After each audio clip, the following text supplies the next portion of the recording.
रात के यही कोई 9:30 बज रहे थे, लेकिन अक्षरा जिस रास्ते पर चल रही थी वो बिल्कुल सुनसान था। बीच बीच में कुत्ते के भौंकने की आवाज आ रही थी। वो कभी मोबाइल के मैप की ओर देखती तो कभी अपने हाथ में पकड़े विजिटिंग कार्ड के पते की ओर। आखिर कहाँ है ये घर? पिछले आधे घंटे से मैं परेशान हूँ, ये पता मिल ही नहीं रहा है और ना ही यहाँ आसपास कोई आदमी दिख रहा है जिससे मैं इस पते के बारे में पूछ सकूं। अक्षरा के चेहरे पर परेशानी साफ देखी जा सकती थी। तभी उसके मोबाइल की घंटी बजी। उसने कॉल करने वाले का नाम देखा तो वो नहीं दिख रहा था। वो कॉल एक अननोन नंबर से था। उसने फोन उठाया तो दूसरी ओर से आवाज आई। हेलो अक्षरा। कौन? अरे मैं चांद कुमार।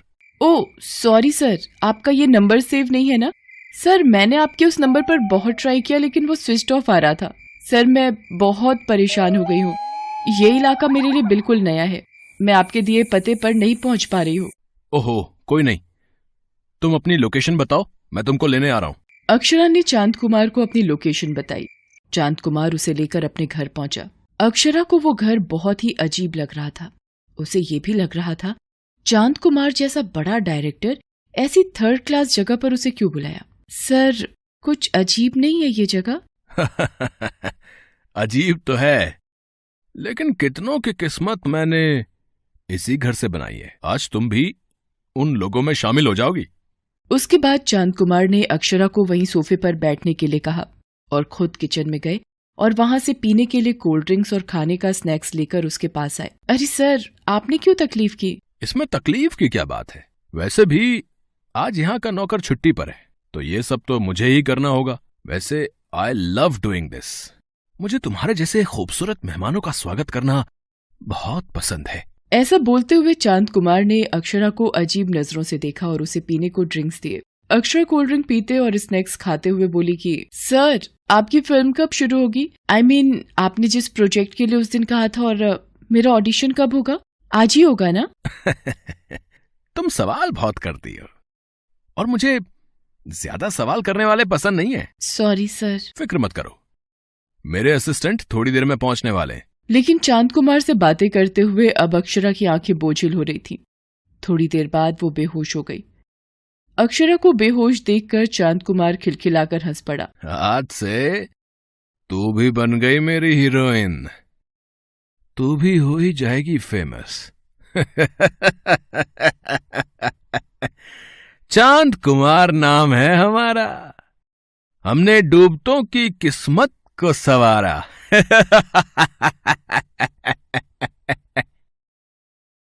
चांद कुमार एक बार फिर से अपने मंसूबे में कामयाब हो गया था। कुछ दिनों पहले की बात है। चिलचिलाती गर्मियों के दिन थे। ऐसा लगता था कि सूरज सब कुछ जला देगा। इतनी तेज गर्मी के कारण सड़क पर लोग भी कम ही दिखाई देते। शरीर को झुलसा देने वाली उस तेज गर्मी में भी अक्षरा पैदल ही तेज कदमों से चली जा रही थी। वो बार बार अपनी घड़ी की ओर देख रही थी और मन ही मन खुद से बातें कर रही थी। मैं तो बहुत लेट हो गई हूँ। 10 बजे का ही समय था और 12:30 बजने को आए। कहीं ऑडिशन खत्म ना हो गया हो। अक्षरा भोपाल की है। पिछले 10 महीने से वो मुंबई में रहकर एक्ट्रेस बनने के लिए स्ट्रगल कर रही है। एक स्टूडियो से दूसरे स्टूडियो, एक जगह से दूसरी जगह जाकर वो थक चुकी है, लेकिन उसका हौसला और हिम्मत नहीं थका है। तभी तो कई सारे रिजेक्शन के बावजूद भी उसे उम्मीद है कि उसकी किस्मत का सितारा एक दिन मुंबई शहर में जरूर चमकेगा। यही सब सोचते वो विराटन स्टूडियो पहुंची, जहां पर नई फिल्म के लिए ऑडिशन चल रहे थे। ओह माय गॉड, इतनी भीड़! मुझे तो लग रहा था कि मैं लेट हो गई हूँ, लेकिन भीड़ देखकर लगता है कि शाम के पहले मेरी बारी नहीं आएगी। कोई नहीं, शाम को आए चाहे रात को, ऑडिशन तो देना ही है। अक्षरा दिखने में बहुत सुंदर है, एक्टिंग भी अच्छी करती है। उसके पिता नहीं चाहते थे कि वो फिल्म लाइन में जाए, लेकिन उसने तो जिद ही पकड़ ली। कुछ महीने पहले की बात है। अरे बेटा, तुम समझती क्यों नहीं? फिल्म लाइन अच्छे लोगों के लिए नहीं है। तो क्या इतने बड़े बड़े जो स्टार हैं, जिनके पास दौलत है, शोहरत है, करोड़ों फैन हैं जिनके, वो सब बुरे लोग हैं? अक्षरा को फिल्म लाइन से प्यार था। उसे हीरोइन बनकर अपने पिता और अपने शहर का नाम रोशन करना था। पिता के लाख समझाने के बाद भी वो अपने पिता को बिना बताए मुंबई के लिए निकल गई। मुंबई में उसकी दोस्त अंजलि रहती थी। वो उसी के साथ रहने लगी। अंजलि एक मल्टीनेशनल कंपनी में मैनेजर थी। पुराने पलों को याद करते हुए अक्षरा अपनी बारी आने का इंतजार करने लगी। शाम को 6 बजे उसके ऑडिशन की बारी आई। डायलॉग तो उसे पहले ही मिल गया था। इतनी देर में वो उसे याद भी कर चुकी थी। अंदर स्टूडियो में डायरेक्टर चांद कुमार अपने 2 असिस्टेंट के साथ ऑडिशन ले रहे थे। वो अंदर गई। अक्षरा, तैयार हो तुम? जी सर। डायलॉग याद है ना? जी। ठीक है, roll, camera, start, sound, action. Akshara ने ऑडिशन दे दिया। वो थोड़ा बोल्ड सीन था। अक्षरा उसे करते हुए थोड़ी घबराई सी थी, लेकिन डायरेक्टर के हाव भाव से वो समझ गई कि वो खुश नहीं है। क्या है ये? क्या है? आखिर तुम यंगस्टर्स को हो क्या गया है? ऐसे परफॉर्म करोगी तो कभी सक्सेसफुल नहीं बन पाओगी। सॉरी सर, एक बार फिर से दूं ऑडिशन? सर के पास इतना टाइम नहीं है, चलो जाओ, दूसरों को भी तो चांस मिलना चाहिए। अक्षरा ये मौका खोना नहीं चाहती थी। उसने फिर से चांद कुमार से रिक्वेस्ट किया। उसके बार बार के रिक्वेस्ट से चांद कुमार पिघल गया। वो उसके पास आया और बोला, देखो अक्षरा, तुम बहुत ही सुंदर हो देखने में, डायलॉग डिलीवरी भी ठीक है, लेकिन इमोशन नहीं आ रहे हैं। और तुम्हें तो पता है ना कि बिना इमोशन के सब जीरो है। एक मौका और दे दीजिए ना, शायद मैं नर्वस हो गई थी इसलिए 100% नहीं दे पाई। देखो, ऐसा है कि सुबह से शाम तक ऑडिशन ले लेकर मैं थक गया हूँ, इसलिए एक काम करो, तुम कल आ जाओ, लेकिन कल यहाँ नहीं आना है। उसके बाद चांद कुमार ने अपनी जेब से कार्ड निकाला और उसे देते हुए कहा, कल इस पते पर तुम आ जाओ। सब ठीक रहा तो मेरे अगले प्रोजेक्ट की हीरोइन तुम ही होगी। अक्षरा को चांद कुमार की असलियत के बारे में पता नहीं था। उसने ना जाने कितनी लड़कियों का जीवन फिल्मों में काम दिलाने के नाम पर बर्बाद किया था। वो फिल्में तो बनाता था, लेकिन वो फिल्में सभ्य समाज के देखने लायक नहीं थी। अगली सुबह जब अक्षरा की नींद खुली तो उसे एहसास हो रहा था कि उसके साथ कुछ बुरा हो चुका है। उसने आसपास चांद कुमार को ढूंढने की कोशिश की, लेकिन वो तो वहाँ था ही नहीं। हाँ, उसके बगल में 50,000 रुपए का एक चेक और एक चिट्ठी रखी थी। अक्षरा उसे पढ़ने लगी। Welcome to our industry Akshara. हमारी इंडस्ट्री को गंदा कहा जाता है, लेकिन सच कहूं तो इससे साफ तो कोई इंडस्ट्री है ही नहीं। बस थोड़ा सा समझौता ही तो करना पड़ता है, और थोड़े से बोल्ड सीन। इस बार वो सीन बेहोशी की हालत में करवाए। आशा है अगली फिल्म में तुम होश में वो सीन करोगी। अक्षरा, एक बात और, ये जो घर है वो सिर्फ एक दिन के लिए मैंने किराए पर लिया था। ये मेरा घर नहीं है, इसलिए तुम जल्दी से वहां से निकल जाना। और हां, तुम्हारे पास मैंने 50,000 का चेक भी छोड़ा है। ये तुम्हारी पहली कमाई का चेक है, और अभी ऐसे न जाने कितने चेक तुम्हारा इंतजार कर रहे हैं। मैं जल्द ही तुम्हें कॉन्ट्रैक्ट करूंगा अपनी नई फिल्म के लिए। तब तक के लिए गुड बाय।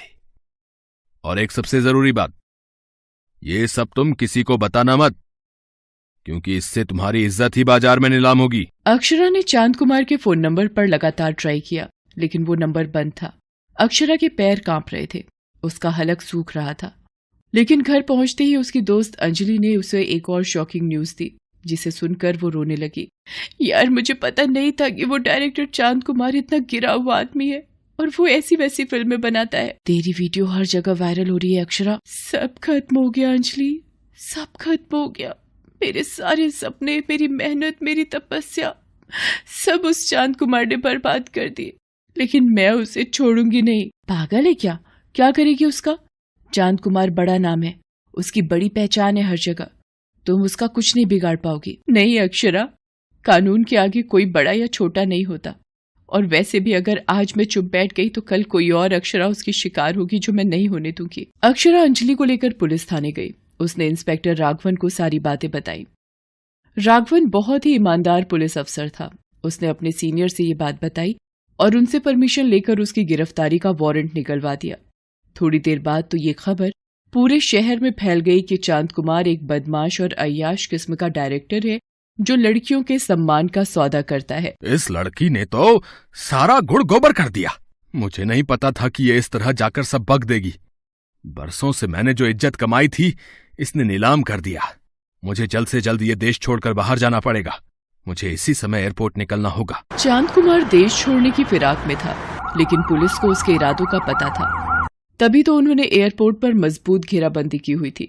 चांद कुमार एयरपोर्ट से पकड़ा गया। पुलिस ने उसे जेल भेज दिया। अक्षरा ने चांद कुमार जैसे डायरेक्टर को जेल भिजवाकर फिल्म इंडस्ट्री में तहलका मचा दिया।